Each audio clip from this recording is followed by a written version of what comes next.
오늘은 다윗의 조력자들입니다. 다윗의 조력자들, 이 말은 다윗을 돕는 자들, 이 말이에요. 다윗의 조력자들 자세히 보면 참 언제나 그래요.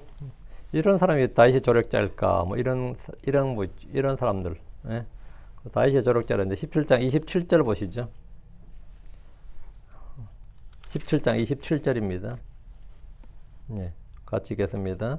또 이 일이 일어났으니 곧 다윗이 마하나임에 이르렀을 때 암몬 자손들에 속한 랍바 출신의 나하스의 아들 소비와 로드발 출신의 암미엘의 아들 미갈과 로글림 출신의 길라 사람 바르실레가, 이 뭐 어디 출신으로 쭉 나오는데 어때요?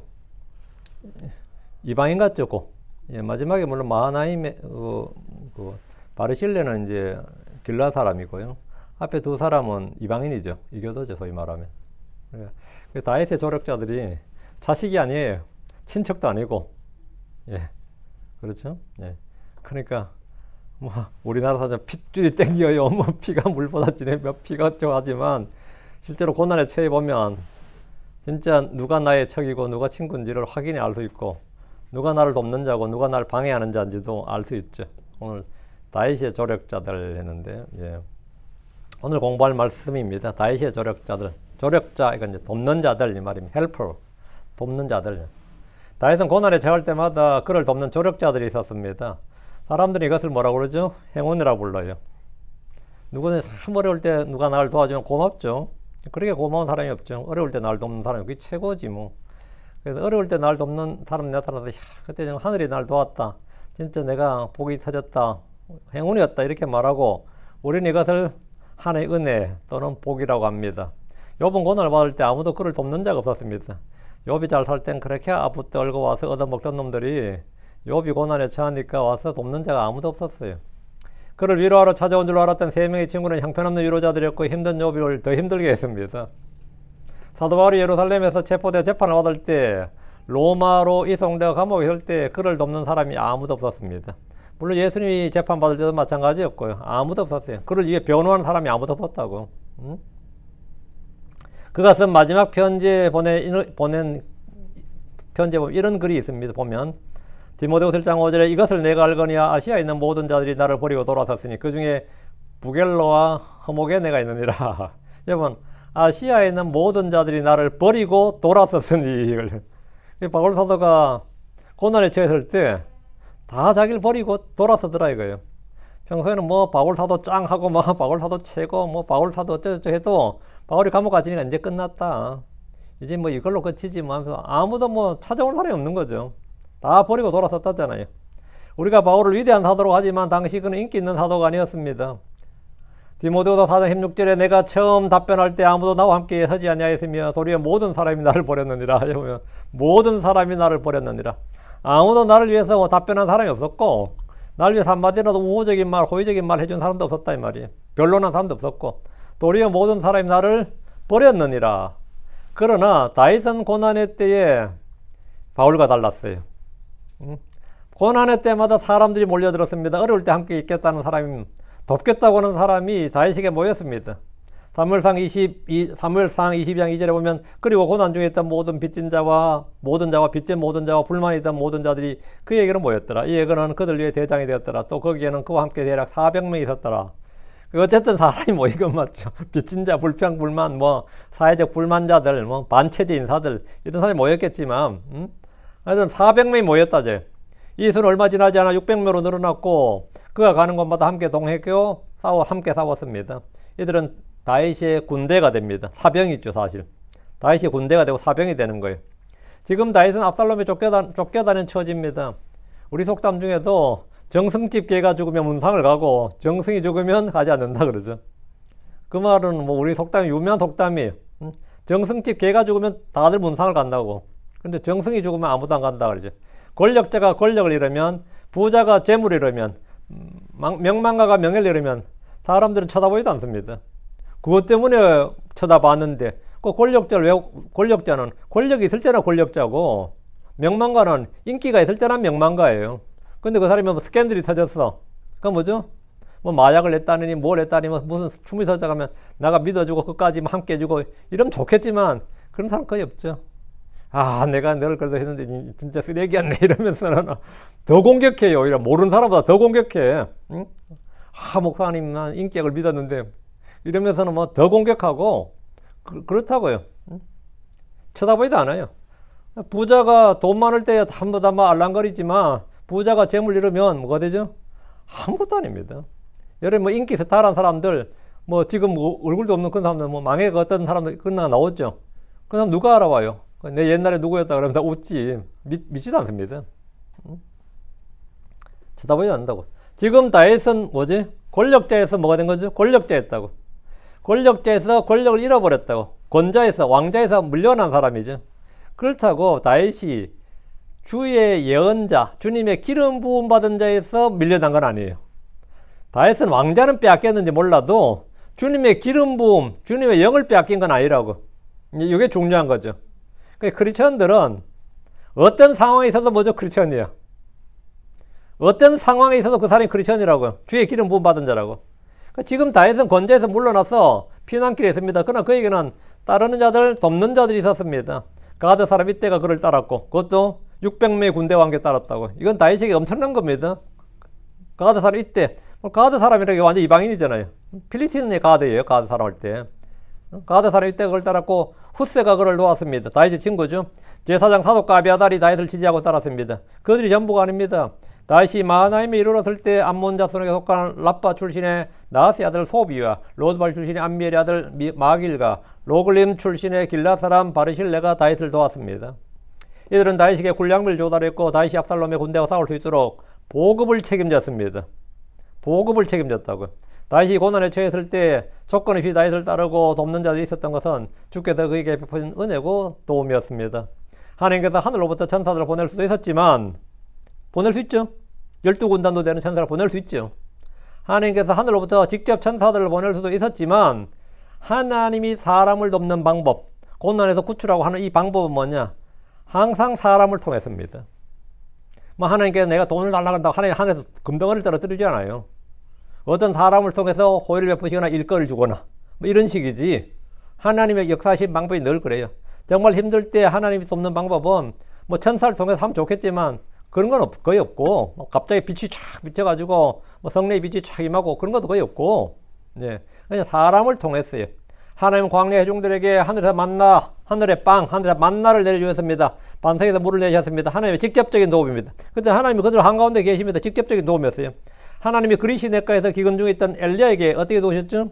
그리시네가에서는 까마귀를 통해서 빵과 고기를 주었습니다. 사람을 통해서가 아니라 까마귀를 통해서. 그 다음에는 계속 까마귀만 있으면 되는 게 아니라 시돈의 사르밧 과부를 통해서 도움을 받게 하셨습니다. 그럼 까마귀는 템포럴이었고, 다음은 사르밧 과부가 이제 그의 조력자가 되는 거죠. 그리고 호렙산으로 갈 때는 광야의 로뎀나무 아래에 있었는데 천사가 직접 빵과 물을 주어 먹게 했습니다. 엘리야 같은 경우는 동물도 사람도 천사도 다 동원돼서 엘리야 하나를 돕는데, 그러니까 아주 독특한 예언자가 되는 거죠. 구약에서 아주 모세와 더불어 이제 가장 유명한 예언자가 된 게 이렇게 주님의 직접적인 이게 있었던 거죠. 직접적인. 하나님은 다양한 방법으로 사람을 구원하실 수 있고 도울 수 있지만 가장 일반적인 방법은 까마귀도 아니고 천사도 아니에요. 그냥 사람을 통해서입니다. 누군가 사람을 통해서. 그게 가장 일반적인 방법이 사람을 통해서 돕는 거예요. 다윗은 고난 중에 참으로 많은 사람들의 도움을 받으며 살았습니다. 이것은 우리의 삶도 마찬가지입니다. 저 역시 지금 주의 은혜를 입고 사는데 그 은혜를 입고 산다는 뜻이 무슨, 제가 어떻게 삽니까? 그럼 제가 말하지. 아, 주님의 도움으로 살죠. 주님 은혜로 살고. 좀 사람들이 뭐라 그러죠? 아, 그건 말고 그래요. 아, 그건 누가 몰라. 그건 말고 다른 거 말해보라 그러지. 주의 은혜로 삽니다. 그렇게 말할 때 주의 은혜로 삽니다 라는 뜻은 뭔지, 많은 사람들의 도움을 받아서 산다 이 말입니다. 많은 사람의 도움을 받아 삽니다. 사람들이 이제 그걸 묻고 듣고 싶은 거지. 그냥 아, 누가 주의 은혜로 사는 거 몰라요.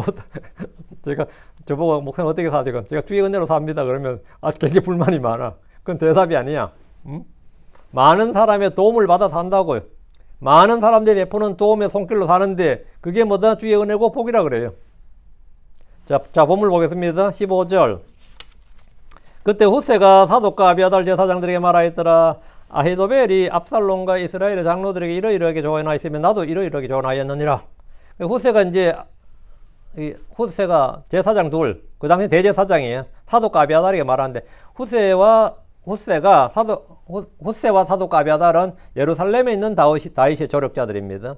후세는 다윗의 밀명으로 압살롬의 곁에서 조언자 역할을 하고 있습니다. 사독과 아비아달은 제사장으로서 예루살렘에 가며 주의 언약궤가 있는 장막을 지키고 있습니다. 이들이 하는 역할이 뭐냐? 다윗의 밀명을 받았어요. 압살롬을 감시하고 정보를 전달하라 이거예요. 그 예루살렘에서 압살롬의 동태를 감시하고 그 안에서 일어난 사정이나 정보를 다윗에게 전달하는 겁니다. 후세는 궁에서 다윗을 제거하기 위해서 벌어진 이 전술 전략, 작전 계획, 이런 아주 최고급 정보를 사독과 아비아달에게 말했습니다. 그러나 아이도벨과 압살롬과 이스라엘 장로들에게 있었던 일들을 다 알려줬습니다. 처음에는 아이도벨이 조언을 줬고 압살롬과 이스라엘 사람들이 그 조언을 칭찬해서 기뻐했습니다. 다음에 후세의 조언을 듣고 나서는 뜻을 바꾼 이야기까지 모두 전해준 겁니다. 그런데 이것이 확정이 안 됐다. 아이도벨의 조언과 후세의 조언, 이 두 가지 조언이 있는데 일단 압살롬이 후세의 조언에 손을 들어줬어요. 그건 확실하죠. 그런데 또 만에 하나 모른단 말이죠. 그래서 이러이러하게 조언하였느니라, 이 말은 왕궁 안에서 있었던 작전회의 내용입니다. 왕궁 안에서 일어났던 그 작전 내용인데, 작전회의인데, 후세는 제사장들을 활용해서 다윗에게 정보를 전달했고, 이는 처음부터 다윗이 지시한 일입니다. 전쟁이나 변란이 있을 때 종교인들을 간첩으로 활용하는 것은 흔한 일입니다. 교회나 성당, 절에 무기를 숨겨두는 일이나 군대를 숨기는 등의 일은 현대전에도 흔한 일입니다. 예전 한국 6.25 전쟁 때도 마찬가지입니다. 절에다가 무기를 많이 숨겨뒀기 때문에 절을 그렇게 많이 불태우게 됐습니다. 그럼 물론 이게 문화재인데, 이거 삼국시대 때부터 내려온 문화재인데 이런 것도 있겠지만 어쩔 수 없는 거예요. 거기 뭐 공비가 숨어있고 거기에 간첩이 숨어있고 이런 식이니까. 그건 뭐 현대전 어느 나라나 마찬가지예요. 사제들이나 목회자들을 포섭해서 간첩으로 삼는 것은 지금도 가장 광범위하게 이용되고 있는, 모든 정보부에서 가장 흔하게 포섭하는 게 뭐냐면, 제1교포 목사, 재미교포 목사예요. 북한 정보부에서 가장 활용도가 높은 사람이 제1교포 목사고 재미교포 목사입니다. 왜? 북한을 들락날락 할 수 있잖아요. 그 해외에서 사역하는 교포 목사들이나 선교사들 중에서 북한 오고 가는 사람들은 대부분 다 간첩이다 그러면 거의 맞습니다. 대부분 간첩이에요. 북한 왔다 갔다 하는 사람들은. 왜 왔다 갔다 하겠어요? 다 그 이용당하고 있는 거죠. 이용당하고 있는 겁니다.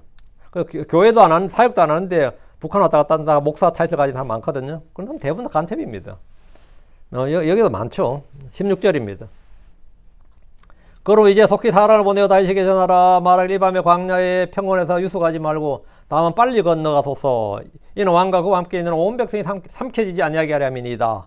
그 후세는 제사장들이 정보를 주고 속히 사람을 보내서 다윗에게 전하라고 말한 내용이 이거예요. 이 밤에 광야의 평원에서 유숙하지 말고 다만 빨리 건너가소서. 빨리 건너가라는 말은 요르단강을 빨리 건너가라 이 말이에요. 요르단 동편으로 가버리라고. 그럼 요르단 동편이 뭐죠? 길르앗 지방이죠. 길르앗 지방으로 가란 말입니다. 후세는 혹시라도 압살롬이 마음을 바꿔서 이 아이도벨의 계략을 따를 수 있기 때문에 다윗이 평야에 머물지 말고 강을 건너가라는 겁니다. 다윗은 압살롬이 택할 수 있는 두 가지 계략을 모두 알려준 것도 혹시나 모를 일 때문입니다. 후세의 계략이 확정되었다면 압살롬이 전 이스라엘에 정집 명령을 내리고 군대를 모으고 해야 되니까 시간이 걸립니다. 후세의 계략을 아이도벨의 계략을 택할 경우는 뭐죠? 이 밤에 기습 공격이죠. 아이도벨의 계략은 이 밤에 1만 2천 명의 군대를 동원해서 특별부대를 동원해서 빨리 이제 평원에 있는 다윗을 잡는 거잖아요. 그러니까 이 밤에 군대가 움직이기 때문에 즉시 도망해야 된다는 거예요. 후세는 아이도벨의 계략을 대비하라 이 말입니다. 17절입니다. 이제 요나단과 아하이마스는 엘로겔 옆에 머물렀더라. 이는 그들이 도시로 들어간 것을 사람들에게 보이지 아니하려 하기 때문이라. 그리고 어떤 하녀가 가서 그들이 말했고 그들은 다윗왕에게 가서 말하였더라. 정보가 이렇게 전달되는 거예요. 후세는 제사장들에게, 제사장 자기 아들들에게, 근데 그 전달책은 누구냐? 어떤 하녀였다 이 말이죠. 요나단과 아히마스는 제사장 아비아들과 사독의 아들들입니다. 아들들 이름이에요. 이들 역시 제사장들이죠. 아버지가 제사장이니까 아들도 제사장들이죠. 아버지는 대제사장이고 아들은 제사장이 되죠. 이들은 사독과 아비아달이 캐낸 예루살렘 안에 정보를 다윗에게 전달한 전령 임무를 맡고 있었는데 이 역시 다윗이 지시한 내용입니다. 이들은 엔노겔 옆에 몰랐다고 했는데 언제든지 다윗에게 달려갈 준비를 하고 있었던 겁니다. 예루살렘 안에 있으면 위험할 수 있기 때문에 성 밖에서 소식을 기다리고 있다가 전할 소식이 있으면 다윗에게 달려가는 겁니다. 이들 역시 다윗의 조력자들입니다. 지방이 다 이제 다윗의 조력자가 되는 거죠.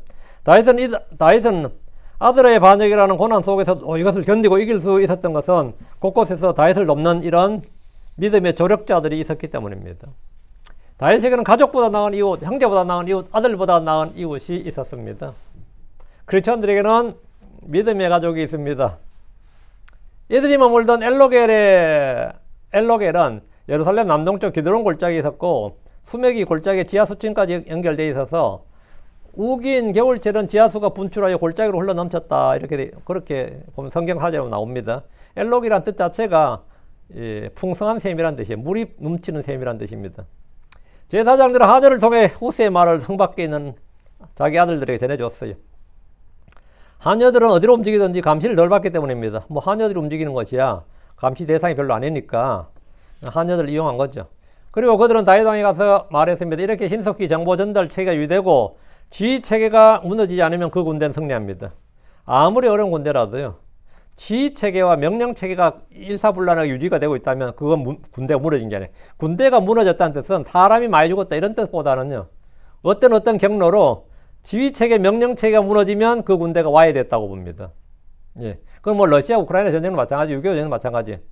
지휘관이 도망을 가버렸는데 어때 통신이 끊겼어. 그럼 안에서 작전이 끊어진 거잖아요. 그럼 머리와 이 지체가 끊어진 것과 똑같아요.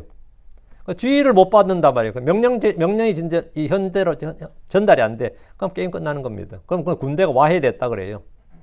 군대의 가장 큰 위험이 뭐냐? 지휘 체계의 혼선 붕괴입니다. 명령을 내렸는데 그 명령이 현장에까지 전달이 되지 않으면 그것이 가장 큰 위험이고 위기입니다. 다윗은 도망자 신세지만 이렇게 일사불란한 정보 전달 체계가 유지되고 있었다는 것이죠.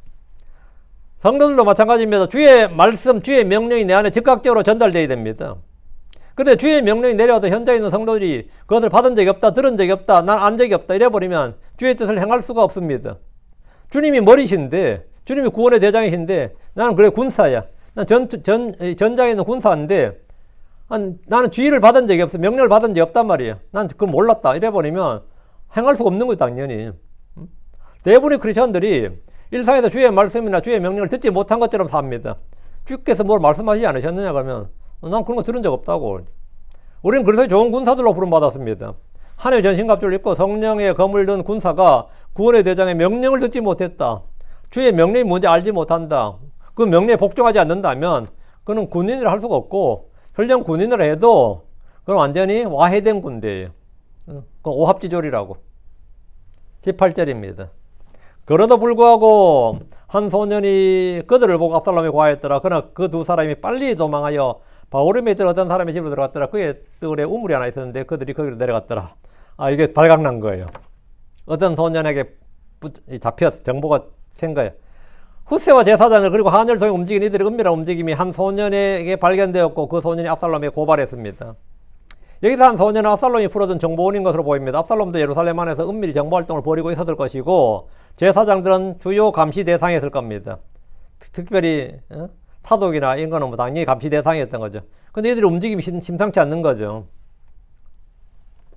여기서 소년이란 말은 LAD, 소년이란 말은 청년, 젊은이 또는 부하를 뜻하는 말인데 감시의 눈길로 보면 요나단과 아마스의 행동은 충분히 이상하다 판단할 수 있습니다. 제사장이라는 사람이 지금 밖에 있는 거예요. 엘로겔에, 성 밖에. 근데 거기서 뭐가 왔다 갔다 해. 응? 이게 은밀히 내통하고 있다는 게 분명한 거죠. 제사장들이 장막에 있어야지 왜 저기 있는 거예요? 집에 있는 것도 아니고. 그것도 이상하고 또 밤에 어떤 하녀가 와서 은밀히 내통하고 있다는 것은 충분히 의심할 수 있는 일입니다. 그 소년은 즉시 그가 본 이 사실을 압살롬에게 고발했습니다. 이들 두 사람은 자기들이 감시를 받고 추격을 당한다는 사실을 알고 빨리 도망해서 바우림에 있는 어떤 사람의 집으로 갔습니다. 바우림은 예루살렘에서 올리브산을 넘어 요르단강으로 내려가는 길목에 있는데 이곳은 압살롬이 베냐민 지파의 시므이로부터 다윗이 그 베냐민 지파의 그 시므이로부터 저주를 받았던 곳입니다. 그 집에 뜰에 우물이 있었는데 그들이 우물 안으로 들어가 몸을 숨겼습니다. 다윗이 도망을 하던 이때는 건기였기 때문에 우물 안이 비어 있었습니다. 이들이 우물 속에 몸을 숨겼다는 것은 그들의 신원의 동선이 이미 노출됐다는 뜻입니다. 자기들도 지금 쫓긴다는 사실을 알고 있는 거죠. 그러니까 숨었던 거죠.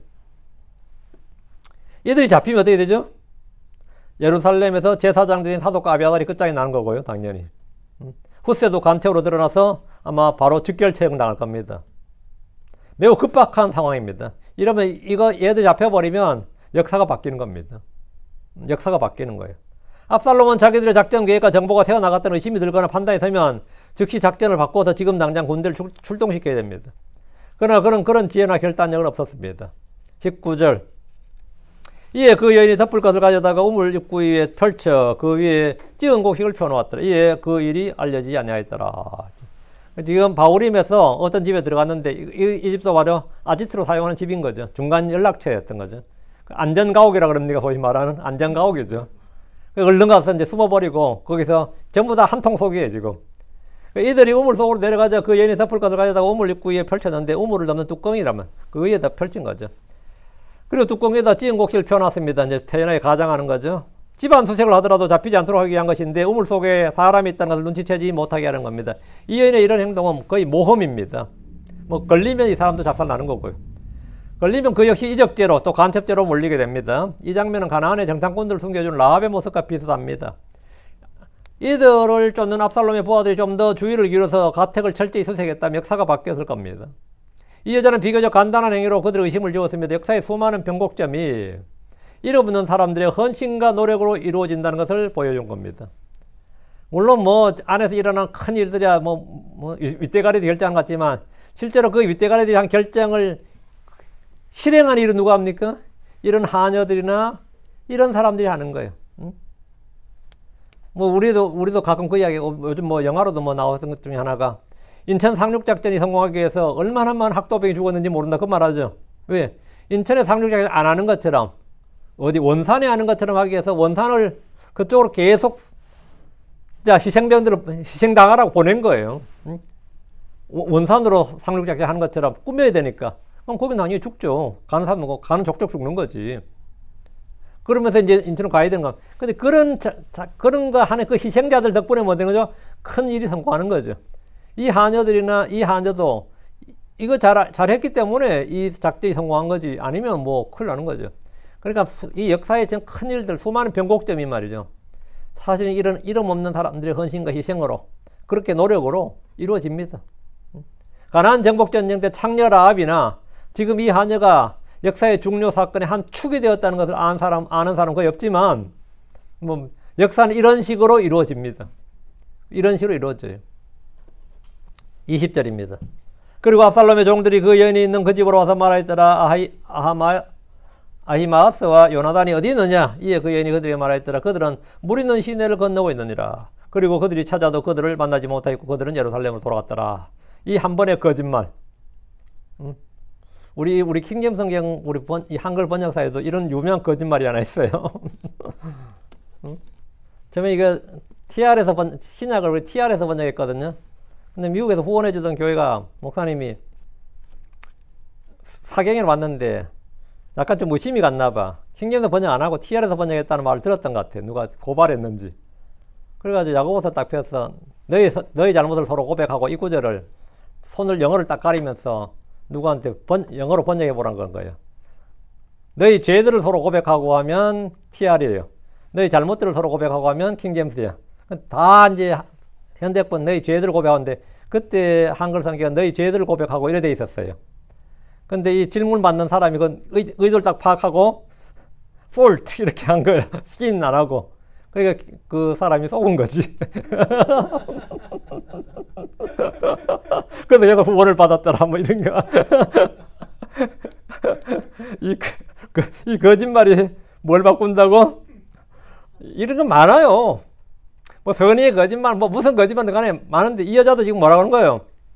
거짓말 딱 그냥 태연하게 거짓말 해버리잖아요. 뭐라고? 그들은 물 있는 시내를 건너고 있느니라 이렇게 딱 거짓말 확신있게 거짓말에 속지. 뭐 우물쭈물하고 의형부형하면은 딱 말투에서 의심을 산다고. 요나단과 아히마아스를 쫓은 압살롬의 종들이 그 여인의 집으로 와서 말했습니다. 아히마아스와 요나단이 어디 있느냐? 이거 물론 알고 오는 거예요. 이 추적자도 이미 알고 온다고. 이 집에 와 있다는 거 아니까 묻는 거 아니에요. 지금 따라오고 있었잖아요. 그들은 그 여인의 간첩활동을 하는 제사장들이 어디 있는지 물었습니다. 이에 그 여인은 그들은 물 있는 시내를 건너고 있느니라고 대답했습니다. 거짓말입니다. 지금 저희 교회에서 이미 몇 번 다루었지만 이건 용인되는 거짓말이 있습니다. 성경에도 용인되는 거짓말이 뭐랬어요? 적을 속이기 위한 거짓말이에요. 다음은 생명을 살리기 위한 거짓말입니다. 나의 거짓말로 누굴 죽이는 게 아니라 누구의 해를 입히는 게 아니라 생명을 살리기 위한 거예요. 생명을 살리기 위한 거짓말, 악으로부터 피하고 구출을 위한 거짓말 등은 성경에서 말하는 거짓말, 거짓 증언이 아닙니다. 그건 죄가 아니에요. 이 여인은 압살롬의 종들에게 거짓말을 했지만 제사장들을 살리고 다윗을 위해 선을 행하고 의를 행했던 겁니다. 이것은 칭찬과 보상에 주어질 일이지, 거짓말하지 말라 그랬는데 이러면서는 욕하고 정죄나 비난받을 일이 전혀 아닙니다.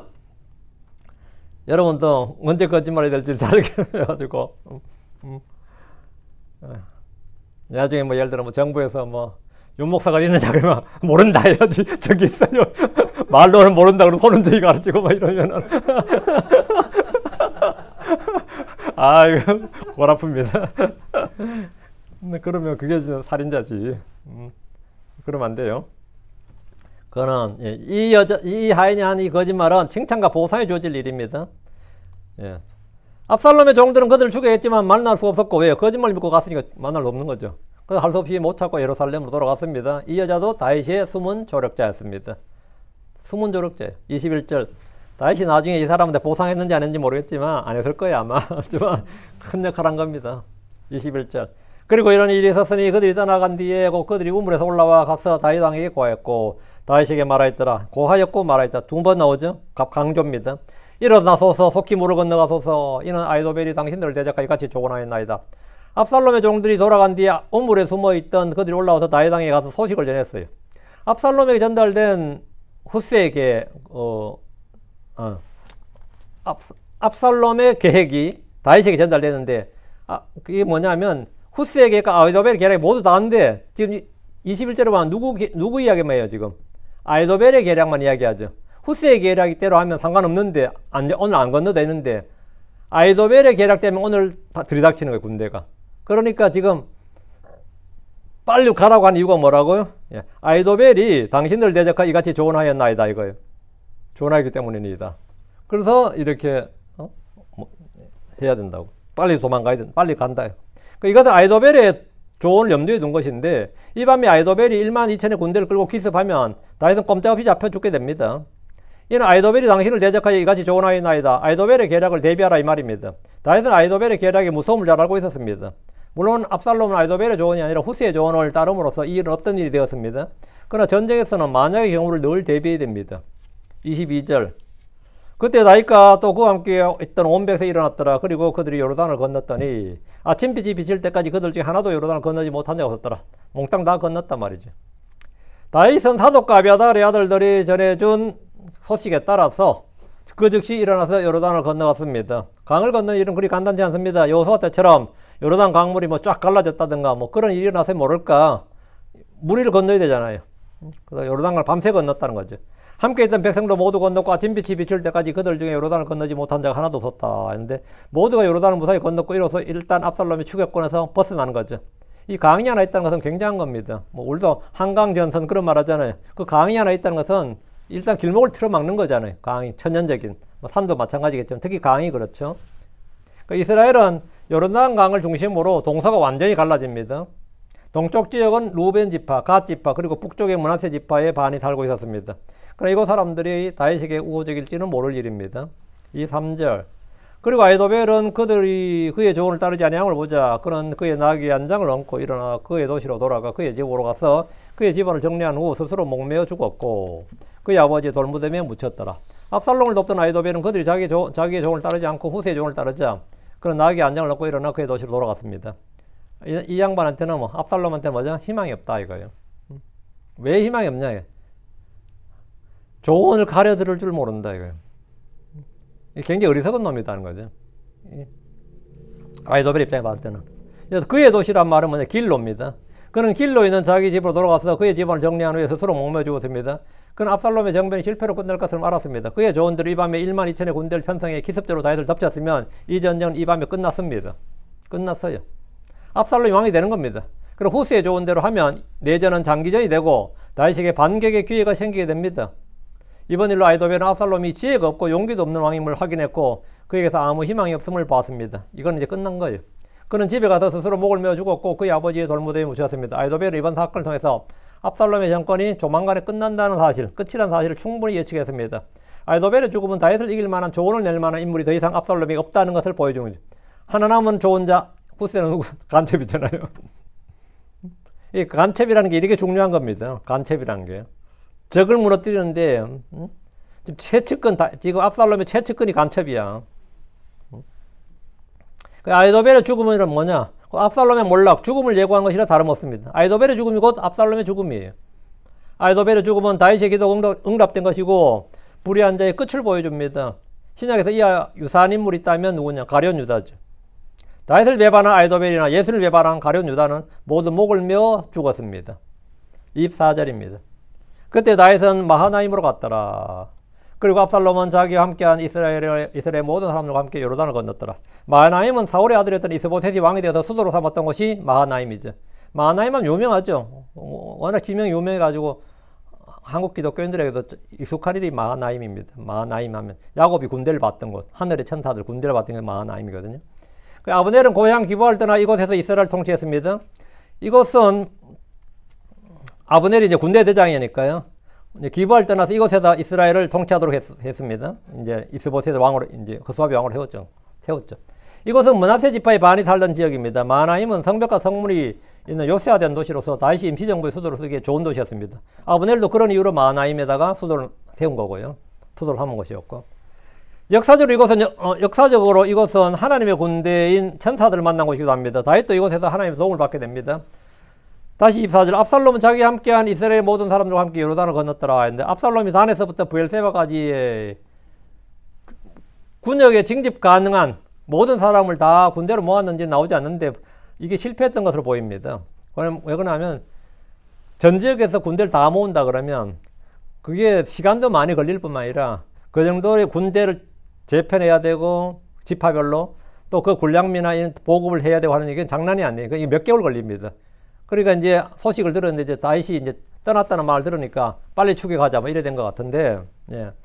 본문을 보면 모으지 못했던 게 분명해요. 그 지파들이 이 압살롬의 그 징집 명령에 받아들이지 않았던 거죠. 뭔 전쟁을 그렇게 하냐 인식이 된 거죠. 모든 지파가 군대를 다 보냈다면 요르단 동편에 있는 2개 지파의 반도 보냈을 것이고 100만이 넘는 군대가 압살롬에게 모여들 겁니다.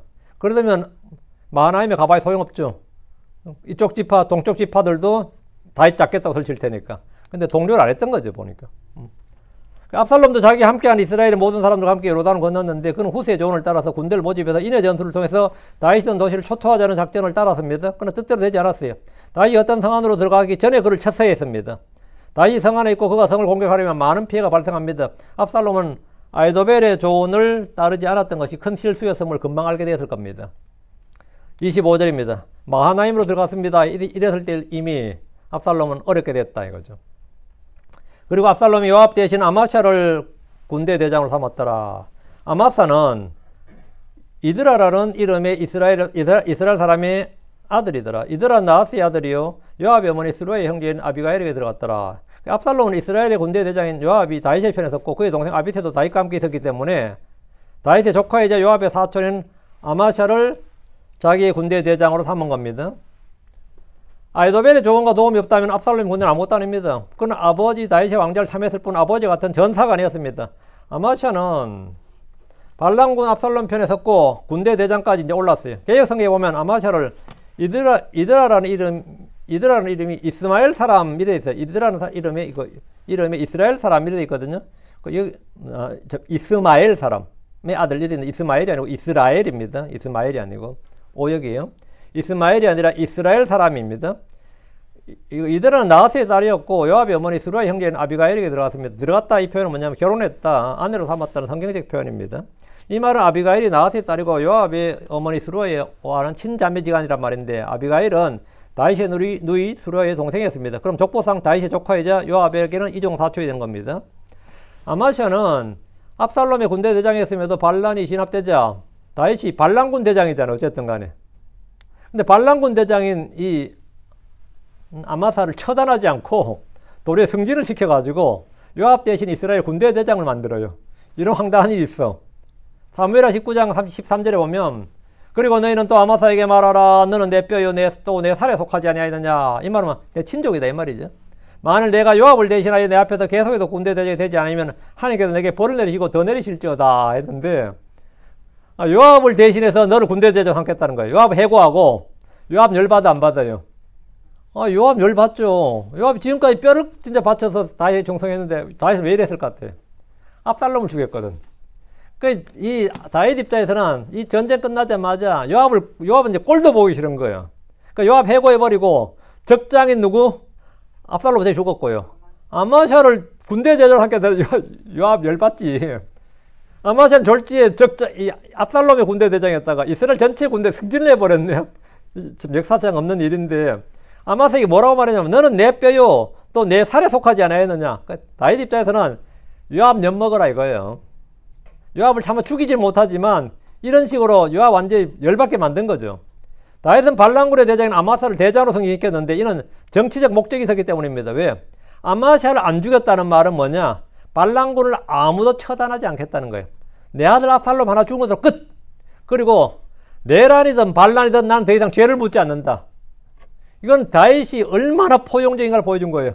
정치 보복을 안 한다 이 말입니다. 지금 한국 보세요. 미국 보세요. 트럼프도 그렇고 전부 다 죽인다고 설치잖아. 근데 자기를 이제 목숨 걸고 따라온 진짜 뭐 죽였다 군대를 동원한 이스라엘 장로들을 다 처단해야 되거든요. 다윗은 이 전쟁 끝나면 내란 세력을 다 종식시켜야 된다고. 진짜 이건 내란 맞거든? 계엄이 안 돼. 이거는 내란이었어요. 이거 진짜 내란이었다고. 정변이었다고. 그런데 내란군 우두머리를 지금 승진을 시켰어. 이 말은 뭐냐? 다른 모든 지파 사람들이 완전히 안심을 할 수 있는 거죠. 아, 다윗은 정말 우리가 진짜 다윗을 잘못 봤구나. 다윗은 이제 형제를 죽이지 않는구나. 응? 이래 되는 거죠. 이건 상징적인 거예요. 한마디로 말하면 남북왕국에 피해가 없게 하고 전쟁이 나는 것만 해도 끔찍한 일인데 이 뒤에 서로 정치보고로 말미암아서 영원히 남북이 갈라지거나 화해가 안 되는 불가능한 원수지간을 만들지 않겠다. 이건 정말 다윗이 헤브론에서 다스릴 7년 6개월 때보다 더 위대한 결정이야. 이건 진짜 제가 봐도 진짜 존경스러워. 이럴 수가 있을까? 나라도 이거 진짜 뿌리를 뽑아야 되거든. 발본색원 한다 그러잖아요. 발본색원 해야 되는데 진짜 소위 최소한 이스라엘 장로급은 다 죽여야 돼요. 최소한. 아무리 안 죽여도 전범들 내란 세력들은 다 뿌리 뽑아야 될 거 아니야. 그런데 내란의 우두머리 내란 수괴를 지금 사형 아니면 무기징역인데 대장을 시켰다고. 대신에 뭡니까? 왕명을 어기고 아들 압살롬을 죽인 요압을 견제하고 압살롬의 편에 섰던 이스라엘 장로들이나 장군들을 처단하지 않는다는 화해의 표시를 해준 겁니다. 다윗은 반란이 일어났음에도 일체 정치 보복을 하지 않았습니다. 일체 정치 보복을 하지 않았어요. 요압은 세바의 반란을 진압하러 나갔을 때 기본에서 아마사를 만나서 인사하는 척하면서 그를 찔러 죽였습니다. 요압은 참 아브넬 죽여 이번엔 또 아마샤 죽여. 감히 내 자리를 네가 탐해 이거지. 반란군 뚜벅이 감히 무슨 놈의 이스라엘 장군이 되고 대장이 되냐 이거야. 근데 사실 요압은 진짜 친척이잖아요. 더 가까운 친척인데. 요압은 자기의 지위를 위협한 인물, 정치적 경쟁 관계이거나 다윗의 총을 받는 인물은 결코 살려두지 않았습니다. 요압 겁나서라도 나머지 장군 주면 전부 다 사냥합니다. 그랬대요. 요압이 그런 인물이었어요. 아브넬을 죽인 것도 다윗의 명령을 정면으로 어기고 한 일이었습니다. 요압은 다윗의 장군이었지만 자기 뜻대로 행하는 일이 많았는데 군권을 장악하고 있었어요. 다윗은 아들 솔로몬에게 요압을 죽이라는 명령을 내립니다. 어떻게 하든 네가 지혜로우니까 요압을 죽이라 이거예요. 26절입니다. 이처럼 이스라엘과 압살롬이 길앗 땅에 시인을 쳤더라. 이스라엘과 압살롬이라는 표현을 통해서 이번 정변은 북왕국 이스라엘이 중심이 된 걸 알 수 있습니다. 그렇죠? 이스라엘과 압살롬이 되어 있잖아요. 유다와 압살롬은 아니고 이스라엘과 압살롬이니까 벌써 북왕국은 전부 다 뭡니까? 예, 압살롬 편 들었어요. 심지어 베냐민 지파까지도 그랬을 것 같아요. 유다 지파는 여전히 다윗을 지지했고 압살롬은 다윗의 아들이요 유다 지파이지만 이스라엘의 지지를 받고 있는 걸 볼 수 있습니다. 남북 왕국의 관계는 이미 사울왕 시절 때부터 금이 가고 있었고 언제든지 분열할 수 있었습니다. 다윗은 그래도 위대한 정치력과 화해를 통해서 정치법을 일치하지 않고 왕국을 유지했던 거예요. 사울이 죽고 이스보셋이 왕이 되었을 때도 7년 반 동안 이스라엘은 다윗을 그들의 왕으로 인정하지 않았습니다. 압살롬은 예루살렘에 머물지 않고 직접 전장으로 나와서 군대를 지휘했습니다. 이렇게 왕이 직접 전장에 나서게 되면 군대 대장 아마샤 역할은 별 의미가 없습니다. 사실 왕이 직접 통수권자인데 대장은 할 일이 없는 거죠. 자기가 예루살렘에 있으면 아마샤가 전쟁을 지휘해야 되는데 왕이 직접 전투에 현장에 나와 있으면 아마샤는 그냥 명목적인 장군에 불과한 거죠. 압살롬 후스의 계략에 따라 직접 전투에 나섬으로써 스스로 위기를 맞습니다. 이제 압살롬은 잡아버리면 되거든요. 적이 아무리 많아도 참수작전으로, 반대 다윗이 참수작전이야. 압살롬은 잡아버리면 되거든요. 27절입니다. 그리고 이런 일이 있었으니 다윗이 마하나임에 이르렀을 때 암몬 자손에 속한 라빠 출신의 나스의 아들 소비와 로드발 출신의 암미엘의 아들 마길과 로글림 출신의 길라 사람 바리실레가, 이들은 마하나임에서 다윗에게 온 조력자들입니다. 후스의 사독 아비아달과 그들의 아들들이 예루살렘에 있는 다윗의 조력자들이고, 가드 사람 이때와 그와 함께하는 600명의 군사들이 다윗과 지금 함께 있는 조력자들이고, 소비와 마길과 바리실레는 마하나임에서 다윗을 도우러 온 조력자들이었습니다. 이들 중 둘은 이방인입니다. 라빠 사람 나하스의 아들 소비는 암몬의 이전왕이고 다윗의 친구였던 나하스의 아들이며 한운의 동생입니다. 다윗이 한운 죽이고 한운의 금관을 머리에 썼다는 게 나오죠. 몇 달란트, 30달란트인가, 그게 그 사람 동생이에요. 근데 이제 한운의 동생이면 이 기회를 타서 뭐 해야 돼요?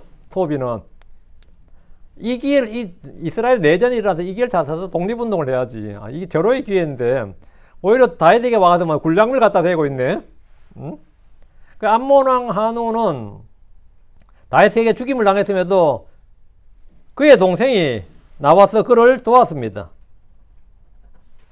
아마도 암몬을 정벌한 다윗이 한운을 죽이고 그의 동생 소비를 그곳에 통치자로 삼았던 것으로 보입니다. 소위 말하는 계례 정권인 거죠. 계례 정권을 세웠는데 이 통박을 잘 굴린 거지. 소비는 이때 다윗에게 잘 보여야 되지. 이때 도와야 된다. 그래야 외교적으로 우리가 앞을 향하다. 다윗은 지는 애요, 압살롬은 뜨는 애다. 이랬다는 아주 끝장나는 수가 있어요. 이게 소비는 아주 줄을 잘 섰어요, 아주. 그러니까 다윗에게 이런 태도를 보인 것은 다 이유가 있습니다. 정치적으로는 다 이유가 있어요. 다윗이 공격에 처했을 때 그는 이 틈을 타서 독립전쟁을 벌이지 않고 다윗을 도우러 왔습니다. 로드발 출신의 암멜의 아들 마길은 전에 요나단의 아들 무비보셋을 보호해준 사람입니다. 인연이 있어요. 옛날에 무비보셋을 보호해준 사람이에요. 그는 요나단의 아들 무비보셋을 도왔는데 이번에는 다윗을 도우러 왔습니다. 로글림 출신의 길랏 사람 바리실레는 그 지역의 거부였습니다. 거부가 어느 정도 거부였냐면 진짜 재벌이었어요. 그러니까 길랏은 요르단 강 동편 지역을 걷는 말인데 외적의 침을 가장 먼저 받는 지역이죠. 다윗은 길랏 지역의 주변 족속들을 모두 정복함으로써 이 땅에 안식을 주었습니다. 이 지역의 장로들과 큰 자들은 다윗에게 감사해야 되는 거예요. 다윗 덕분에 자기들이 너무 편안한 거예요, 사실. 그러니까 다윗에게 그렇게 적대적이지 않았던 겁니다. 그냥 천만다행이었던 거죠. 28절. 침상들과 대야들과 질것들과 밀과 보리와 밀가루와 볶음고 흰과 콩과 팥과 볶은 콩을 가져왔더라. 이 뭐죠? 굴량밀 가져왔더라 이 말입니다. 이들은 피난 중에 있는 다윗에게 실질적으로 필요한 물품들을 가져왔습니다. 이들은 다윗에게 보급품을 제공한 겁니다. 지금 이제 성에 들어왔다니까 먹을 게 있어야 될 거 아니에요. 아니면 먹을 게 없으면 뭐 해야 되죠? 세금을 걷어야 되잖아. 피난하는 왕이 세금 거두기 쉽지 않잖아요. 그 침상들, 대야들, 질그릇들은 마하나임에 있는 다윗과 그의 사람들이 지금 당장 필요한 것들이었고 밀과 보리와 밀가루, 볶은 곡식, 콩과 팥과 볶은 콩, 굴량미입니다. 29절. 또 꿀과 버터와 양과 암소의 치즈를 다윗과 및 그와 함께한 백성이 먹도록 가져왔으니 이는 그들이 백성이 광야에서 배고프고 피곤하고 목마르다 말했기 때문이더라. 지금 이들이 가장 필요한 게 양식이라 되겠죠. 꿀과 버터와 양과 염소의 치즈는 그들이 당장 먹을 수 있는 음식들입니다. 이들을 통해 다윗의 군대에 보급이 시작된 겁니다. 어떤 군대도 보급이 없으면 전쟁을 할 수가 없습니다. 미군들이 전쟁터에 나갈 때 계속해서 공급해야 되는 것이 세 가지가 있다 그래요. 첫 번째는 탄환이죠. 탄환이라는 게 무제한적인 있는 게 아니잖아요. 쏘고 나면 총알이 없단 말이죠. 무기란 것은 계속 공급이 돼야 되니까 누가 공급해요? 학생 목숨 걸고 공급하는 사람이 있어야 되는 거예요. 탄환이 공급돼야 되고, 두 번째 배터리라 그래요. 배터리가 없으면 뭐가 된 거죠? 통신이 안 돼요. 배터리가 없으면 명령을 주고받을 수가 없네요. 요즘 다 배터리 시대가 돼가지고. 배터리가 끊임없이 공급돼야 돼. 찰징을 계속 해야 된다고. 뭐 전기시설이 있는 것도 아닌데 사막이나 산이나 가면 어떻게 돼요? 계속해서 배터리가 보급돼야 된다고. 다음에 뭡니까? 빵과 물이 끊임없이 보급돼야 돼요. 풍토병에 걸리지 않으려면 생수가 공급돼야 된다는 거예요. 왜? 사람들은 어느 지역에 가면 그 지역 물이 안 맞거든요. 그리고 또 그 지역에 뭐 우물 같은데 뭐 풀어놔 버리면 몰살당한다고. 그렇기 때문에 생수가 끊임없이 공급돼야 되기 때문에 이걸 누가 공급해 줍니까? 이거 공급 안 되면 뭐 전쟁 못 하는 거죠. 음식과 음료가 원활하게 공급되지 않으면 전쟁을 수행할 수가 없습니다. 전쟁 물자는 후방에서 끊임없이 전방으로 전달돼야 됩니다. 전쟁은 전투에서 싸우는 군인들만 수행하는 것이 아닙니다. 모든 민간인들이 끊임없이 군인들에게 물자를 조달해야 되는데 이건 뭡니까? 세금으로 되는 거예요. 아니면 노역입니다. 와서 일해야지 어떻게 해요. 전시 물품을 대동하려면 일해야지. 물자를 대줘야 되니까. 그러니까 이제 죽어나는 거죠. 그러니까 군인들만 죽어나는 게 아니라 사실은 민간인들은 더 죽어납니다. 뭐 기업들 같은 경우는 전시 때는 세금이 70% 막 이래 올라갑니다. 다윗에게는 그런 물자 보급이 없었는데 드디어 그들을 돕겠다고 나선 사람도 있었어요. 아마 이때 다윗은 이길 수 있다 생각이 들 겁니다. 물자 보급이 됐다고. 하나님은 다윗의 필요를 잘 알고 계셨고 때에 맞게 필요를 공급해 주었습니다. 다윗은 주의 긍휼과 은혜를 입은 사람입니다. 다윗이 시편에서 내가 부족함이 없으리로다라고 한 것은 주께서 그의 모든 필요를 공급해 주셨기 때문입니다. 사망의 음침한 골짜기를 지난다 할 때 사실 이 길이 다 사망의 음침한 골짜기였어요. 밤에 도망갈 때 이 길이. 그래서 마나임까지 오는 길이다. 그런데 해를 두려워하지 않았고 부족함이 없었다 말이죠. 이것은 우리 인생도 마찬가지입니다. 우리는 때로 궁핍하고 고난과 시험을 당하며 아무도 돕는 이가 없는 그런 때가 있습니다. 그러나 우리에게는 언제나 돕는 분이 계십니다. 돕는 이가 있어요. 시편 3편 10절에 들으소서 오 주여 그리고 내게 자비를 베푸소서 주여 당신은 나를 돕는 분이 되소서. 당신은 나를 돕는 분이 되소서. 주여 당신은 나를 돕는 분이 되소서. 시편 54편 4절에 보라 하나님 나를 돕는 분이시오 주는 내 혼을 떠받쳐주는 그들과 함께 계시는도다.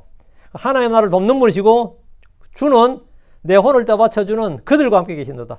그러니까 어떤 주의 종들을 그 주의 예언자든 주의 제사장이든 이 주님이 기름 부음 받은 자들을 떠받쳐주는 사람 돕는 자들을 뭐라고? 주님 그들과 함께 계신다. 그래서 우리가 계속해서 선을 향하고 더 풍성하게 행할 수 있도록 부족함이 없도록 선을 향할 수 있도록 해주시는 겁니다. 그래서 은혜가 더욱더 풍성하게 하는 거지. 그래서 내가 뭐 누굴 도우면 뭐 커터 뿌리면 내가 굶어 죽는 게 아니라 사실은 더 많은 선을 할 수 있도록 씨도 풍성하게 열매도 풍성하게 하시는 분이 주님입니다. 그래서 항상 뭐 도울 때 아까워하면서 돕지 말고 선한 마음으로 후한 마음으로 그렇게 베풀고 나누기 바랍니다. 그러면 주님께서 그들과 함께 계시는도다 하잖아요. 주님께서 오늘은 다윗의 조력자들을 했는데 다윗의 조력자들 보면 다윗이 평소에 엄청 잘해줬던 사람들이나 뭐 아니면 다윗에게 은혜를 많이 받았던 사람들이 나타나는 게 아니라 의외의 인물이 턱턱 나타나서 다윗을 돕는 걸 볼 수 있어요. 의외의 인물이 우리도 마찬가지입니다. 뭐 진짜로 맨날 내 설교 갖다 쓰던 사람이 날 돕는 게 아니고 의외의 인물들이 갖다 쓰던 놈들은 모른 척하고 지껏처럼 쓰고 보면 꼭 그래요. 보면 항상 그래. 이거는 성경적이야 그게. 그게 뭐 물론 한편으로 보면 인간이 아닌 인물이다 싶기도 하지만은 또 하나님께서는 이렇게 돕는 조력자들을 주신다. 조력자를 주신다. 이게 두려워하지 말고 우리를 돕는 분은 하나님이시다. 근본적으로 하나님이시죠, 뭐죠? 하나님께서 또 돕는 자를 주신다. 기도합시다. 위대하고 거룩한 주 하나님 감사합니다. 하나님께서 은혜 주셔서 오늘 주의 말씀 선포했습니다. 선포된 모든 말씀들이 성도를 귀에 또 마음에 잘 전달되게 해 주시옵소서. 하나님께서 저희를 돕는 분이시고 저희를 버리지 않으시고 떠나지 않는다고 약속하셨습니다. 그리고 우리가 두려워할 일도 없고 염려할 것도 없고 불안해할 것도 없고 초조할 것도 없고 아버지 오직 우리의 신뢰를 주님 안에 두고 아버지 주 하나를 믿습니다. 주의 말씀에 긍휼을 두고 소망을 두고 주의 말씀을 신뢰합니다. 전능하신 주 하나님 주의 손길로 저희를 도와주시고 저희 혼을 떠받쳐 주시고 또 아버지 저희 혼을 떠받쳐 주시는 자들과 함께하여 주시옵소서. 사랑하는 아버지 하나님 저희 말씀 집내교회를 돕는 모든 혼들을 기억하시고 그들에게 기름 부어주시고 그들의 마음속에 은혜가 넘치게 해주시고 모든 선한 일에 풍성하게 하시며 그들의 회개장부에 열매가 더 많게 해주시고 주님 앞에 서들 때 칭찬받는 종들이 되도록 도와주시옵소서. 감사드립니다. 주의 성기도합니다. 아멘. 아멘.